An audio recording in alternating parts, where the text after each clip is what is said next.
Bom, meu nome é Márcio Sá, né? Eu atuo já há quase 12 anos aqui como professor no Centro Acadêmico do Agreste e venho desenvolvendo pesquisas na região desde o início dessa atuação, né? Final de 2016 e início de 2017. Eu fiz um doutorado em Sociologia, né, na Universidade do Minho, no Instituto de Ciências Sociais da Universidade do Minho, em Portugal, e tive 2 períodos de estudos também em outras universidades estrangeiras, né, na Universidade de Bolonha e na Universidade de Dublin, né, no Trinity College também. E durante esses períodos de estudos eu pude desenvolver a tese que foi adaptada para livro e que também foi publicada agora, sendo que pela editora Maçangana, né, Filhos das Feiras, uma composição do Campo de Negócios da Agreste, que é o que eu costumo dizer, o irmão mais novo, né, de feirantes. Na realidade, quando eu cheguei para trabalhar aqui em Caruaru, final de 2006, né, você chega também procurando construir uma agenda de pesquisa voltada para a região. Né? No meu caso, pelo menos foi assim. E como a cidade tem um vínculo histórico e presente, né? Não é só, né, no seu passado, mas a feira continua no coração, né, do centro urbano da cidade e também uma atividade econômica importante. E diferentemente de outras cidades que tiveram origem no comércio de feira de rua, né, nesse caso a feira persiste sendo muito relevante, né, no caso de Caruaru. Então eu acreditei que fosse um tema meio que incontornável para quem estava chegando para fazer pesquisa social em administração, no meu caso, que ensino no curso de administração, no Agreste.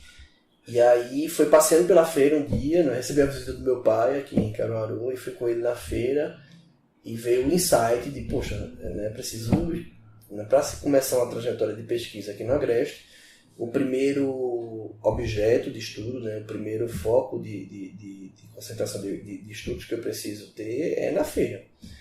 E aí, por estar vinculado ao curso de administração, surge essa questão do proprietário de negócios. Né? Então, quem é esse, né, quais são as condições de vida e trabalho dessas pessoas que sobrevivem por meio de um negócio de feira? E aí isso foi amadurecendo ao longo do início da pesquisa, isso tomou corpo no projeto. Eu tomei parte de um grupo de pesquisadores que estava capitaneado pelo professor Gessé Souza, à época na Federal Juiz de Fora. E esse esforço de pesquisa tomou parte dessa pesquisa maior que originou o livro Batalhadores Brasileiros, e foi uma pesquisa encomendada pela Secretaria de Assuntos Estratégicos, né, da presidência. Bom, então a primeira coisa que eu acho que vale a pena destacar em relação a Feirantes é que assim, ele é meu primeiro trabalho de base empírica no Agreste, né? É um trabalho no qual eu me esforcei bastante no texto para deixá-lo o mais acessível possível para um público mais amplo, ou seja, não só estudantes, né, das ciências sociais em geral, né, de administração, das aplicadas também, mas para que estudantes de outras áreas, né, pessoas que têm o hábito de leitura e têm interesse em ler estudos de diversas naturezas, como um estudo sobre os feirantes de Caruaru, tivessem acesso ao texto. Né? Então o texto ele tenta fugir um pouco do que eu digo até na apresentação, do código Morse, né, do academicismo. É um texto que se propõe a dialogar com o público mais amplo do que outros pesquisadores. Então, o livro ele é guiado por 2 questões. Quem são os feirantes, né, da Feira de Caruaru e como eles administram seus negócios, que compõem o seu subtítulo. Então, e sua estrutura básica, além da apresentação e das considerações finais, né, são 5 capítulos. Certo? No primeiro capítulo, eu tento mostrar como a feira está acoplada ao capitalismo contemporâneo, né? Mesmo que nas margens, mesmo que nas franjas, mas ela não é algo pré-moderno, como se costuma apontar numa literatura mais ortodoxa das ciências sociais, ou seja, a feira está junto nesse tempo, né, com as dinâmicas mais gerais do capitalismo financeiro, inclusive numa grande crise financeira que aconteceu, acho que em 2011, gente sentiu os abalos na feira, né? O movimento diminui, os feirantes ficam mais tristes, isso é perceptível como há uma integração disso. Então, no primeiro capítulo, o capitalismo contemporâneo e a feira, eu tento demonstrar essa vinculação. No segundo são apresentados os dados mais estatísticos que foram elaborados, né, com os feirantes que possuem negócios de alimentação. Esse foi o recorte que foi dado dentro do universo da feira. Né. A escolha foi feita muito em função do fato dos feirantes de alimentação estarem espalhados pelas feiras. Né. O Parque 18 de Maio é composto por diversas feiras. Né. A Feira de Caruaru, né, é mais de uma dúzia de feiras. Então, para poder tentar cobrir ou ter uma representatividade maior dos feirantes, me pareceu necessária a escolha dos negócios de alimentação pelo fato deles estarem espalhados por toda a feira, por todas as feiras. Então, no segundo capítulo são mais os dados, né, gerados a partir das entrevistas com o universo de feirantes que vendem lanche ou almoço, principalmente, e que o universo foi identificado ao longo do trabalho de campo. Os capítulos 3 e 4 estão voltados principalmente para histórias de dois feirantes. No capítulo 3, Justino, né, ambos são nomes fictícios, e no capítulo 4, o Ney. E a partir de duas longas entrevistas que foram feitas com cada um deles, né, seguindo um tanto da metodologia proposta por Bernard Lahire, um sociólogo francês, foram reconstituídas suas histórias e por meio da leitura bourdieusiana e obviamente da interpretação que Bernard Lahire faz do trabalho de Bourdieu, foram construídas duas explicações, né, para os porquês, as razões dessas histórias, né, a partir da perspectiva disposicionalista. Então as histórias de Justino e Ney são recontadas e há um esforço compreensível no sentido de dizer por que aconteceu assim. Há um quinto capítulo que é o Feirante Batalhador e sua administração, que foi um texto também, é uma versão adaptada de um texto que saiu nesse volume que eu mencionei anteriormente, nos Batalhadores Brasileiros, né, organizado pelo professor Gessé. E é um texto que trata um pouco de um perfil específico de feirante que estaria próximo dessa ideia do batalhador brasileiro, que foi a ideia central desse outro volume de trabalhos reunidos e organizados e coordenados pelo professor Gessé. Então, além dessa estrutura elementar, né, do livro, há também um apêndice, no qual se explica um tanto da teoria, epistemologia, metodologia, a estatística também, né, os dados que não foram utilizados no corpo do texto, do capítulo 2, eles há um anexo estatístico, um apêndice estatístico, na verdade, e há também um anexo, né, no qual há um debate com dois historiadores locais, o professor Josué Eusébio e o professor Veridiano Santos. Né, eles fazem comentários sobre o livro, né, desde essa perspectiva deles, né, são dois historiadores conhecidos, né, aqui em Caruaru, e eu respondo, né, rebato os comentários deles, né, tentando complementar um pouco do que foi dito nas considerações finais. Então, em linhas gerais, é essa a estrutura do livro. Nos capítulos 3 e 4, como eu comentei anteriormente, né, a gente lida com duas histórias, de dois personagens, que são histórias muito interessantes. Por quê? Porque elas, em certa medida, elas têm as duas histórias, elas possuem muitas familiaridades com outras histórias de personagens, né, agrestinos. Então é muito comum os estudantes, por exemplo, da disciplina de agreste contemporâneo, que eu ofereço aqui no CA, dizer, mas eu tenho uma tia assim, eu tenho essa história parece com a história do meu avô, do meu pai, do meu vizinho, né? Porque eles trazem alguns traços muito fortes da socialização agrestina. Né? Então, no caso de Justino, por exemplo, ele é de uma cidade do entorno de Caruaru, mas seus irmãos migraram para trabalhar em São Paulo e ele foi depois.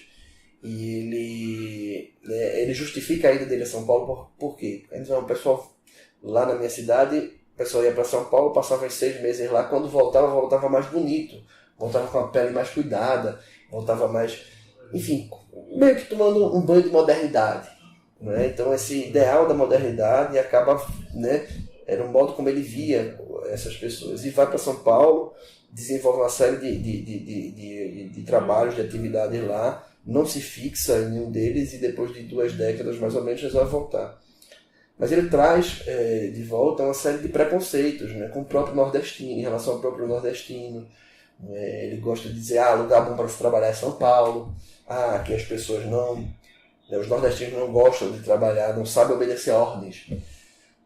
Enfim, então Justino, ele... Por exemplo, a frase título do capítulo, ele diz assim, eu sou ateimoso demais. Na verdade, diversos momentos da sua história, ele tentou incorporar novas práticas, né, aprender a fazer, né, trabalhando como ajudante de cozinheiro, por exemplo, trabalhando em outras funções, né, outros trabalhos desse tipo de natureza, como segurança, como garçom, como isso, como aquilo.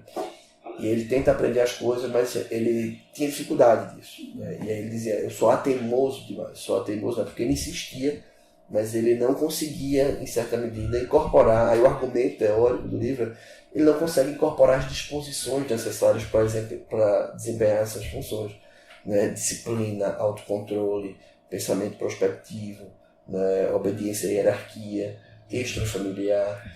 Então, há um caso, por exemplo, de uma situação na qual ele trabalhava numa empresa e um colega de trabalho dele xingou uma Nossa Senhora da qual ele era devoto, e ele disse para o colega parar, o colega não parou, ele jogou o café no colega. E ambos foram demitidos. Então, ele não conseguia se encaixar plenamente nessa dinâmica da vida do mercado de trabalho convencional, vamos dizer assim. E a volta à feira e a volta ao Nordeste, né, é meio que uma saída que ele encontra, né, mesmo cultuando, mesmo valorizando o modo de ser do paulistano, né, admirando isso, incorporando isso nele próprio, né, para julgar os outros colegas nordestinos que não tiveram a experiência de vida que ele teve em São Paulo. Né. Mesmo assim ele não conseguiu, ele não se fixou, não fez a vida lá, não ganhou a vida por completo lá, precisou voltar. E aí voltou para um comércio de feira. E foi aí quando eu tive a oportunidade de entrevistá-lo, de almoçar algumas vezes na barraca dele, enfim, estabelecer uma relação, né, de pesquisa.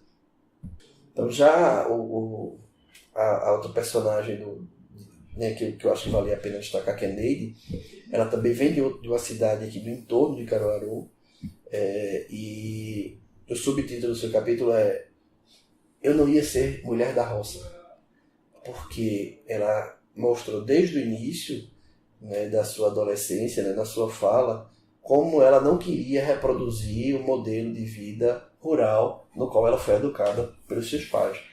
Então o horizonte de vida de Neide sempre foi sair do campo, né, sair do universo rural.